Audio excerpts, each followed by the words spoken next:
भैया आप बड़ौदा के रास्ते से जा रहे हो? हाँ। भैया क्या आप प्लीज मुझे बड़ौदा तक छोड़ सकते हो? मेरा 3 बजे जॉब का इंटरव्यू है। अरे लेकिन 11 तो यही बज गए हैं, तुम्हारा 3 बजे का इंटरव्यू है, तुम कैसे पहुंचोगे टाइम पे? अरे भैया आराम से पहुंच जाएंगे, सिर्फ 2.5 घंटे का तो रास्ता है, प्लीज मुझे साथ ले चलिए ना। ठीक है बैठ जाओ।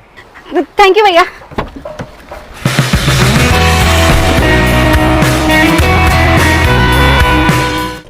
जब तुम्हारा 3 बजे का इंटरव्यू था तो तुम्हें घर से थोड़ा जल्दी निकलना चाहिए था ना। भैया मैं घर से जल्दी ही निकली थी, लेकिन मेरे घर के आसपास इतनी आसानी से रिक्शा नहीं मिलती है। जैसे तैसे रिक्शा मिली, ऊपर से रास्ते में इतना ट्रैफिक जाम मिल गया कि मैं लेट हो गई। अरे अगर जब तुम्हें मालूम है कि तुम्हारे घर के आसपास रिक्शा नहीं मिलती तो थोड़ा और जल्दी निकलना चाहिए था ना। वो कहते हैं ना भैया, जब समय खराब हो तो सारे काम उल्टे हो जाते हैं। मैं कुछ समझा नहीं, टाइम खराब है मतलब? अरे भैया जैसे तैसे टाइम पे मैं स्टेशन तो पहुंच गई, लेकिन वहां जाके पता चला कि ट्रेन कैंसिल हो गई है। फिर मैंने जाके दूसरी ट्रेन के बारे में इंक्वायरी की तो पता चला सब ट्रेन 3 बजे के बाद की थी। फिर मैं वहां से निकली और बस स्टैंड गई, पता चला कि बस का भाड़ा तो ट्रेन से भी बहुत ज्यादा है, वो इतना मैं अफोर्ड नहीं कर सकती थी। फिर मैं वहां से भी निकल गई। मैं बहुत घबरा गई थी भैया कि मैं इंटरव्यू के लिए कैसे टाइम पे पहुंचूंगी। फिर मैं सड़क पे आ गई और मैंने बहुत गाड़ियों से लिफ्ट मांगी, लेकिन किसी ने भी गाड़ी नहीं रोकी। लेकिन आप पहले थे जिसने गाड़ी रोकी और मेरी मदद की। ये तो बहुत बुरा हुआ तुम्हारे साथ, और वैसे भी आजकल मदद करने वाले लोग बहुत कम है इस दुनिया में।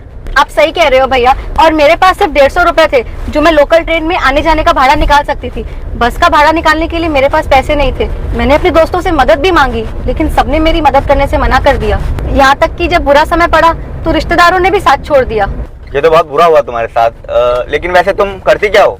अभी तो भैया मैं एक छोटी सी स्टेशनरी शॉप पे जॉब करती हूँ, जिससे मेरा गुजारा बिल्कुल नहीं हो रहा है। लेकिन मुझे एक अच्छा ऑफर मिला है, जिसके इंटरव्यू के लिए मैं बड़ौदा जा रही हूँ। वैसे कौन कौन रहता है तुम्हारे घर में, और पापा क्या करते हैं? मैं मेरी माँ और मेरे छोटे भाई के साथ रहती हूँ। पिछले साल बीमारी में मेरे पापा गुजर गए, इसलिए घर की सारी जिम्मेदारी मुझ पे आ गई। ये तो बहुत बुरा हुआ तुम्हारे साथ, अब सारी जिम्मेदारी सिर्फ तुम पर है। जी भैया, इसलिए मुझे इस जॉब की बहुत ज्यादा जरूरत है, और मेरी माँ का सपना है कि मैं एक अच्छी कंपनी में जॉब करूँ। और अगर मेरी ये जॉब लग गई ना तो धीरे धीरे घर की सारी परेशानियाँ दूर हो जाएंगी। चलो ये तो बहुत बढ़िया है।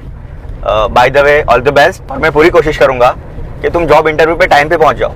थैंक यू सो मच भैया, अगर आज आप नहीं होते तो पता नहीं मैं कैसे टाइम पे पहुंच पाती। दीदी सुनिए, 1 किलो अंगूर दे देना। अरे तुम यहाँ क्या कर रही हो? नमस्ते भैया, ये दुकान मेरी है। पिछले कुछ महीनों से मैं फल ही बेच रही हूँ। फल का काम शुरू कर दिया मतलब?